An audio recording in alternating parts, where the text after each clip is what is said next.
वो कौन बदनसीब है और वो कौन दुश्मन है इस समाज का और इस देश का, इस शहर का, जिसने चौराहे पर कलम नहीं लगाया, 80 लाख रुपए का चाकू बनाकर लगाया। ये नफरत हमसे। हमारा साहब ने, अंजनी कुमार साहब ने काम खुलवाया, हम चैन से रोटी खा रहे हैं। बाद से मैं लगभग 4 साल से मैं ये काम कर रही हूँ। मैं हुनर हाट में भेजा मुझे अंजनी कुमार साहब ने, और जगह जगह बेचा, मैंने अच्छे पैसे कमाए। नमस्कार, मैं गौरव कुमार पांडे हाजिर हूँ यूपी तक पर। रामपुरिया चाकू, चाहे फिल्म 90s की हो या आज की, कहीं ना कहीं आपने इसका जिक्र जरूर देखा सुना होगा, लेकिन आज ये एक बार फिर बेहद चर्चा में है। पिछले दिनों सीतापुर जेल से बाहर आए आजम खान ने यूपी तक को अपना एक्सक्लूसिव पॉडकास्ट इंटरव्यू दिया, जिसमें उन्होंने रामपुर की पहचान रामपुरिया चाकू और चौराहे पर चाकू लगाने का जिक्र करते हुए कहा, अब इससे ज्यादा बदनसीबी क्या होगी कि मैंने ये रामपुर किस लिए जाना जाता था? नवाबों के चाकू। चाकू, रामपुरी चाकू। फिल्मों में भी नाम आज तक भी अगर आता है तो रामपुरी चाकू से मार देंगे आपको। मैं रामपुर वालों की उस पहचान को बदलना चाहता था और मैंने बदला उस पहचान को। कलम से उनकी पहचान कराई। आप देख लीजिए आज कैसा रामपुर है, जबकि बर्बाद हो गया इन 10 सालों में, उसके बावजूद देख लीजिए कैसा रामपुर है। वो कौन बदनसीब है और वो कौन दुश्मन है इस समाज का और इस देश का, इस शहर का, जिसने चौराहे पर कलम नहीं लगाया, 80 लाख रुपए का चाकू बनाकर लगाया। ये नफरत हमसे, ताकि इतिहास से इनके नाम की ये जिल्लत मिट न जाए। आने वाला जमाना याद रखे कि इस शहर के लोग चाकू से पहचाने जाते हैं। हालांकि आजम खान के इस बयान के बाद हमारी टीम ने छानबीन शुरू की तो मालूम हुआ कि भैया, कभी रामपुर में 300 से ज्यादा चाकू बनाने वाले कारखाने हुआ करते थे, जहां से चाकू बनकर देश विदेश में सप्लाई किए जाते थे। तब ये रामपुर का एक बड़ा उद्योग हुआ करता था, जिसमें सैकड़ों परिवारों की रोजी रोटी चलती थी। लेकिन आज सब कुछ बदल चुका है और रामपुर चाकू का उद्योग इतिहास के पन्नों में सिमट कर रह गया। ऐसे में इसको पुनर्जीवित करने के लिए और इसकी ओर आकर्षित करने के लिए लोगों को यहाँ नैनीताल रोड पर एक मुख्य चौराहा बनाकर विश्व का सबसे बड़ा रामपुरी चाकू स्थापित किया गया। पर ये जो है, ये उसका उल्टा पड़ गया। विश्व के सबसे बड़े रामपुरी चाकू की धार भी राजनीतिक बयानों की धार के आगे फीकी पड़ गई। आज समाजवादी पार्टी के वरिष्ठ नेता मोहम्मद आजम खान ने तो चाकू चौराहे पर ही सवाल खड़े कर दिए। वहीं इस पर ग्राउंड की सच्चाई जानने निकले हमारे संवाददाता आमिर खान को वहां एक कारोबारी मिले, जो आज का जो मौजूदा हाल है उसे बताते हुए वो नजर आए किस प्रकार से पिछले दिनों जो है ये चाकू वाली पहचान खत्म हो रही थी। लेकिन इसी बीच सरकार ने जो एक नई मुहिम शुरू की, पुनर्जीवित करने के लिए उस उद्योग को दोबारा चालू किया गया। सुनिए ये इंटरव्यू।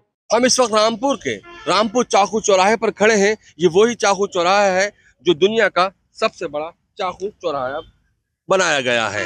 ये रामपुर चाकू की चौराहे की हम आपको कहानी बताएं कि रामपुरी चाकू को भला कौन नहीं जानता। इसकी धार के कायल भी बॉलीवुड भी रहा है। हिंदी फिल्मों में रामपुरी चाकू को लेकर फिल्मी डायलॉग और गाने बेहद मशहूर हुए हैं। कभी रामपुर में 300 से ज़्यादा चाकू के बनाने के कारखाने हुआ करते थे, जहां चाकू बनाकर देश विदेश में सप्लाई किए जाते थे।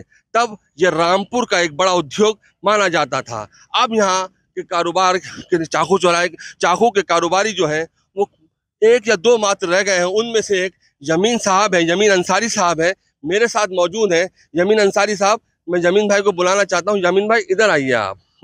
कि क्या चाकू की कहानी थी, क्या पूरा मामला था, कितने कारखाने हुआ करते थे, क्या थी पूरी बात? अब से 50 साल पहले मेरे ज़माने में जब मैं सीखने जाता था तो लगभग 300 कारखाने थे। 3 तो लाइसेंस थे, 300 कारखाने थे।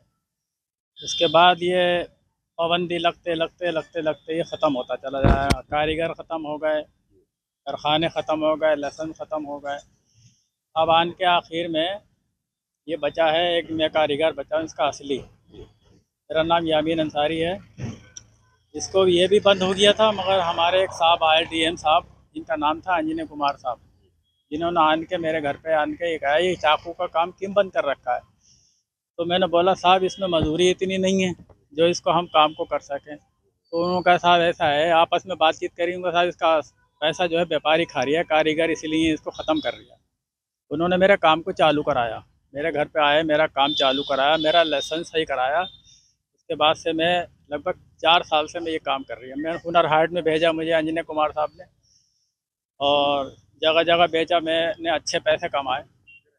मगर इस मुझे बहुत मतलब सहूलत दी अंजनी कुमार साहब ने मुझे बहुत। अच्छा, मैं जमीन भाई ये पूछना चाह रहा था कि कितना पुराना ये उद्योग होगा रामपुर का चाकू का? ये इतिहास तो इसका 100 साल पुराना है, लगभग 110-100 साल पुराना। ये नवाब साहब किसी ज़माने में लाए होंगे चाकू को, तो उन्होंने इसको, यहाँ के लोगों ने उसको बनाया, बढ़ावा दिया। मगर एक दौर ऐसा था कि ये बहुत काम हुआ था। 300 कारखानों में इतना काम होता था कि मेलों में, यूपी के मेलों में इतना जाता था कि लोग गाड़ियों में, टिरकों में लेके जाते थे।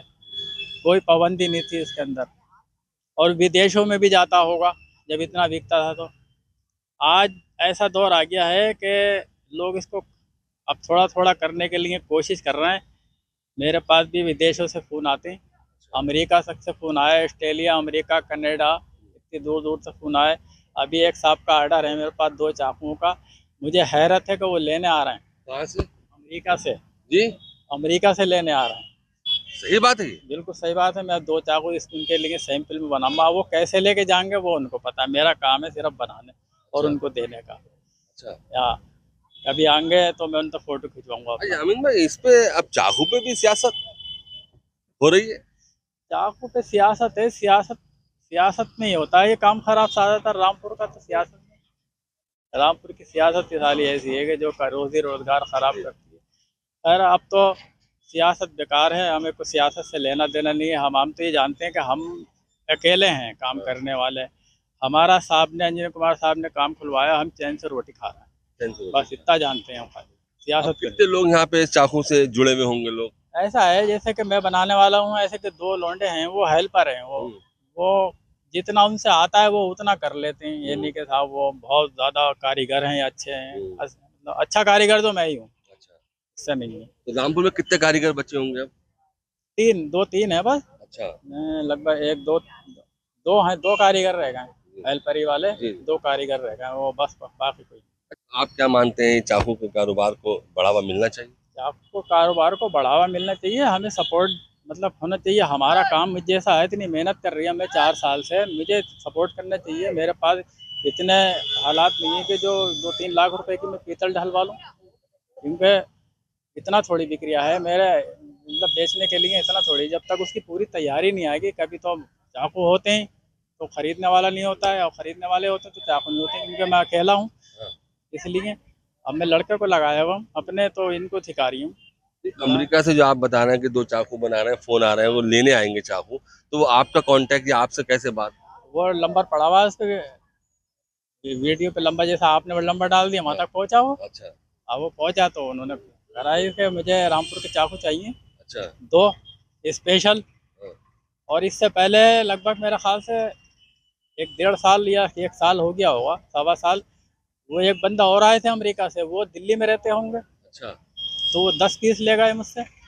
उन्होंने ये बात कही कि हमारे अमेरिका में चाकू तो होते हैं खूबसूरत, मगर मजबूत नहीं होते हैं। मजबूत तुम्हारा हाथ का ही ठोका हुआ होता है, क्योंकि कहीं पे भी मार दो, फेंक दो, नहीं ख़राब हो। मगर वहाँ के कहीं पे ठोक ठाक दिया वो ख़राब हो जाएगा। इसलिए चाइनीज़ चाकू का ज़रा है, चाइनीज़ चाकू पे थोड़ी सी पाबंदी है ना, तो ज़रा हमारा रामपुर का काम जो है आगे बढ़ लिया है। अमेरिका इसे नहीं है, अपनी इंडिया में लोगों को पता हो गया कि रामपुर का चाकू अब होता कैसा है, तो इसलिए चाइना का ज़रा थोड़ा सा बैंड लगा तो ये उठा है काम। हाँ, अब जब ऐसे ही उठेगा, ये गवर्नमेंट को बढ़ावा देगी और उठेगा, तो मुझे उम्मीद है कि अब कारीगर सीखेगा भी इसको। तो ये दुनिया का सबसे बड़ा चाकू जो लगा, जिस दिन लगा उस दिन आपको कैसा लगा? भाई उस दिन तो मैं समझ लो, मैंने देखा ही नहीं था, कभी उद्घाटन ही नहीं देखा था। मैं खुद आया था, मुझे साहब भी बैठे हुए थे यहाँ पे, इतना अच्छा लगा मुझे यार। मैंने कहा हमारे रामपुर को लोग बाहर को जाते हैं, अरे बोले तुम वहीं रहते हो जहाँ रामपुरी चाकू होता है? मैंने कहा हाँ साहब वहीं रहते हैं। अब जब इतना बड़ा 10 फुट का चाकू लग गया, तो जाहिर है यहाँ पे दुनिया देखती भी जा रही है। रामपुर घुसते कहता है रामपुर आ गया चाकू का। इतना अच्छा लगा था साहब, हमें तो बहुत अच्छा। इसको चाकू को देख के तो शायद मेरे ख्याल से हाईवे के रोडों को जरूरत है कि साहब हम भी एक रामपुरी चाकू लेंगे। काटना कूटना कुछ नहीं है ना, मर्डर करना है कुछ। साहब मर्डर के लिए बुलाइए तो दिमाग की सोच है कि उससे मर्डर करेंगे, ये क्या करेंगे। लोग इतने बड़े बड़े लोग हैं, ऐसे ऐसे लोगों ने मुझसे चाकू खरीदे यहाँ पे हाईवे पे आन के, तो ऐसा नहीं है। सिर्फ फिल्मों के हिसाब से हो गया। रामपुर में राजकुमार साहब थे, उनके हाथ में एक चाकू था, उन्होंने दूसरे को उनके हाथ में दिया था चाकू। उन्होंने कहा था बच्चों के खेलने की चीज़ नहीं, लग जाता है तो खून निकल आता है। तो ऐसा नहीं है, राजकुमार साहब ने उसको लेके मारा था किसी को, वो इतिहास में आ गई है। अब दुनिया के लोग या इंडिया के लोग ये कहते हैं यार चाकू हम भी खरीदेंगे। अच्छा, इसलिए तो आपको अच्छा लगा? अच्छा लगा, बहुत अच्छा लगा था। आपका इतिहास रामपुर से बड़ा पुराना है। तो इतिहास 50 साल मुझे होगा, मेरे बाप को होगा, मेरे दादा को होगा, तो मुझे जाहिर अच्छा लगेगा। मेरा तो खून का रिश्ता है इससे, चाकू से, तो मुझे तो अच्छा लगेगा। और इसको काम खराब होगा तो मुझे जाहिर है मुझे बुरा लगेगा, क्योंकि मेरे पेट की रोटी जाएगी। और पेट भरने का कोई सा भी कारोबार हो, या चाकू का हो, रोजी रोटी। हमारे इतिहास में, हमारे बुजुर्गों के इतिहास में तलवारें चाकू सब है। ऐसा नहीं है कि साहब हमारे रामपुर का चाकू है, इतिहास में तलवारें भी हैं, इतिहास में चाकू भी है, खंजर भी है, सब चीज़ है। अपनी हिफाजत के लिए सब रखते हैं, कोई किसी को नहीं बचाता है। इतनी दूर को उसके पास हथियार होगा तो बचा। सब चाकू चौराहे से बनने से सब रामपुर चाकू चौराहे से तो साहब रौनक आ गई रामपुर में। अब तो सिविल लाइन पे हमारे इंजीनियर साहब ने वहाँ पे वो खोखा रखवा दिया हमारा चाकू भेजने का। वहाँ पे गाड़ी रुक रही है, अरे बोले दिख गया, अरे रामपुरी चाकू चाहिए। अब वो मारने थोड़ी जा रही है, उसको तो चाकू चाहिए बस खाली। चलिए, बहुत बहुत शुक्रिया जमीन भाई हमसे बात करने के लिए। तो ये रामपुर के चाकू की कहानी थी जो जमीन भाई ने अपनी जुबानी सुनाई। रामपुर से आमिर खान, यूपी तक।